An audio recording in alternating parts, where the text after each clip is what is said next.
Terima kasih Dr. Zalina atas pengenalan tadi dan kepada semua yang hadir pada sesi pada petang ini. Terima kasih kerana meluangkan masa. Tajuk saya sambung sedikit daripada minggu lepas. Minggu lepas saya nyatakan tentang our students physically educated. Kalau our students are physically educated, maka sports in school mesti ada satu pencapaian yang boleh kita banggakan. Dalam sports in school, ada dua perkara yang saya nak utarakan, iaitu the must do and the nice to do. Okey, apa yang must do ini? Must do ini ialah nombor satu, latihan dan pertandingan merentas desa yang banyak sekolah tengah buat pada masa sekarang, minggu ini, minggu lepas dan sebagainya. Kalau anda lihat, saya utamakan dan saya highlight perkataan latihan. Bila kita adakan latihan, ia membina kecergasan dan kesihatan keseluruhan murid. Kalau setakat kita hanya nak bertanding saja, latih 2 kali dan bertanding, maka ia tidak membawa kesan yang kita harapkan. So ingat, latihan sebelum pertandingan merentas desa. Ini sepatutnya berlaku di setiap sekolah. Yang kedua, latihan dan pertandingan permainan atau sukan antara rumah sukan. Yang ini akan memberi peluang kepada setiap murid untuk dipilih untuk rumah sukannya. Kalau dia tidak terpilih pun, sudah pastinya dia akan terlibat dengan nombor 3, sukantara. Adakah dia boleh membawa 1 markah atau 2 markah untuk rumah sukannya? Sukantara itu ialah standard sports. Termasuk untuk olahraga, ya, khususnya untuk olahraga kita adakan standard sports ini. Yang keempat ialah latihan dan pertandingan kejohanan olahraga. Kita tidak boleh hanya selepas 2 minggu kita adakan kejohanan olahraga. Musim untuk pertandingan atau kejohanan olahraga mesti bermula dengan latihan berdasarkan rumah sukan yang banyak sekolah sedang buat sekarang. Yang kelima, hasil daripada kita pilih dan kita dirikan pasukan sekolah dan juga daripada kejohanan olahraga akan terhasilnya pasukan sekolah. Dan pasukan sekolah ini akan berlatih untuk bertanding bagi pertandingan antara sekolah. Maupun di peringkat daerah, kalau berjaya di peringkat daerah, akan pergi untuk peringkat negeri pula. So, itu yang kelima.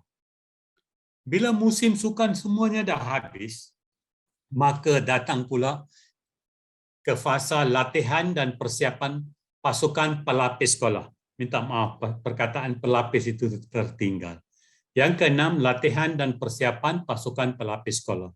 Ini boleh berlaku selepas musim sukan dan kita mula bina pasukan untuk tahun yang berikutnya. Kalau 6 perkara ini berlaku di sekolah, saya rasa sukan di sekolah tersebut sudah pastinya akan cemerlang. Kalau bukan dalam semua jenis permainan, sudah pastinya dalam setengah permainan. Untuk itu kita perlukan guru yang boleh latih, guru yang boleh mengurus pasukan-pasukan sekolah kita. Daripada pengalaman saya dari mula terlibat dengan sukan, saya dapati sukan boleh memainkan peranan yang penting untuk membina disiplin dalam kalangan murid. Saya masih ingat pasukan hoki saya, pasukan bola tampar saya yang saya sendiri latih. Atlet saya tidak pernah, dia risau, dia segan, dia jarang nak langgar peraturan sekolah dan sebagainya. Mereka tahu, walaupun saya cikgu, tapi pada masa yang sama saya jurulatih mereka, dia tidak nak, dia menghormati bahawa tak ada siapa yang akan bagi tahu, okey Mahinda, your volleyball team hari ini budak ini lakukan begini. Atau your hockey team, budak murid ini lakukan sebegini.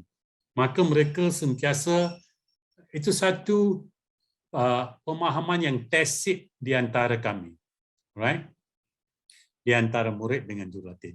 So sukan ini boleh beri branding, ya, branding penjenamaan yang terbaik kepada sekolah. Of course, ia juga membina, kalau anda lihat buku-buku yang saya paparkan di bawah itu, the inner excellence, the training of the mind, coaching, mental toughness, achieve the impossible, the champion's mind, semua ni ada kaitan juga dengan aspek kognitif.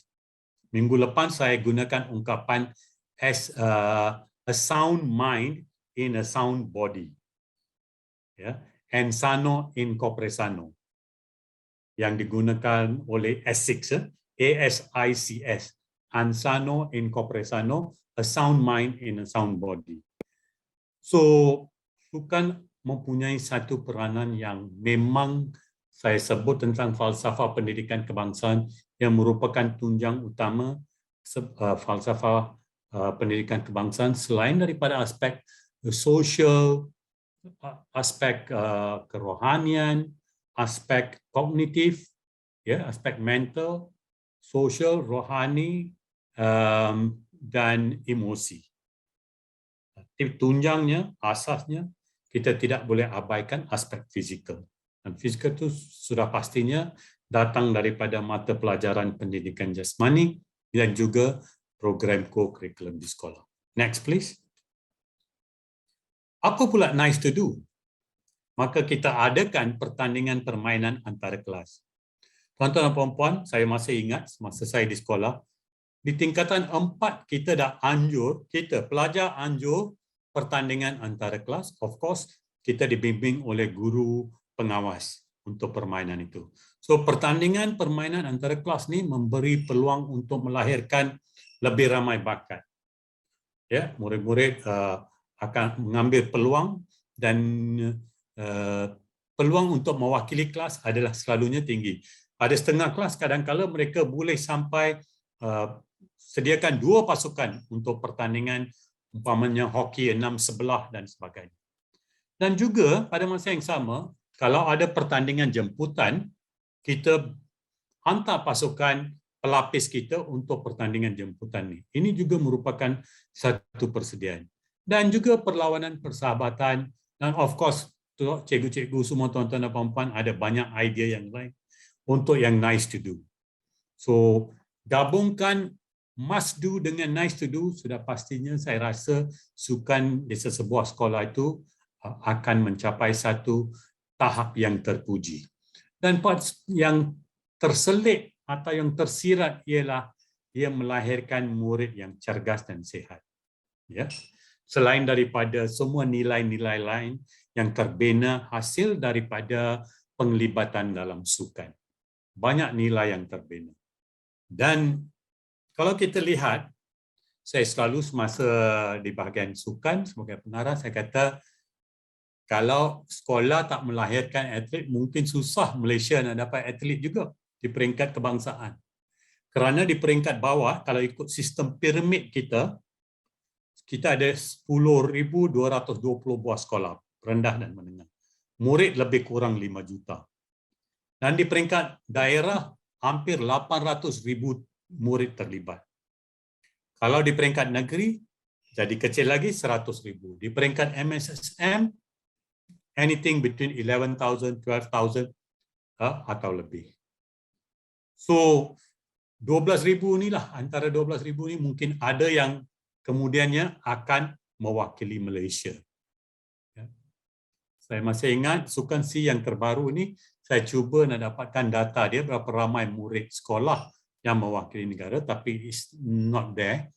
Tapi pada tahun 2017, hampir 100 lebih ya, murid atau 200 lebih murid yang terlibat mewakili Malaysia. Dan ramai yang menang pelbagai pingat, emas, perak dan bronze ya. So pelajar ni memang boleh mengharungi nama negara lah. Tapi tanpa sistem yang kita ada ni, saya rasa sukar juga untuk melahirkan atlet. Sistem yang kita ada ni sudah wujud untuk 60 tahun. 60 years we have been having.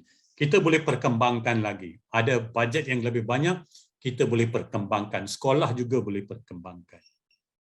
Especially sekolah yang ramai murid, maka ada peluang untuk melahirkan lebih ramai bakat. Ya, next please. Ini di antara, kalau cikgu-cikgu lihat di bawah badminton itu adalah gambar Go Jin Wei yang mewakili Malaysia dan ramai atlet yang lain. Tapi sekarang ni mereka saya rasa semua dah habis SPM dan tidak berada di bangku sekolah lagi. Dan tapi kita ada ramai atlet lain ya yang merupakan pelapis bagi pasukan-pasukan negara. Atlet murid boleh membawa satu jenama yang baik untuk sekolah, untuk negeri, untuk daerah dan juga untuk negara. Next please. So tuan-tuan dan puan-puan, saya akan akhiri dengan apa yang saya selalu nyatakan, ilmu itu datang daripada pelbagai sumber, maka sumber itu kita menerokai sumber itu walaupun daripada internet atau daripada makalah atau daripada jurnal atau daripada buku atau daripada sembang profesional kita dengan rakan-rakan. So books are the training weights of the mind atau buku adalah beban latihan untuk minda. Kalau kita nak kuatkan otot, kita pergi ke gym. Kalau kita nak kuatkan aspek mental dan minda kita, maka kita dapat ilmu. Ilmu itu yang akan memperkuatkan minda kita. So itu saja daripada saya hari ini. Terima kasih kepada semua. Minggu depan saya akan utarakan the learning pyramid. Next week. Thank you.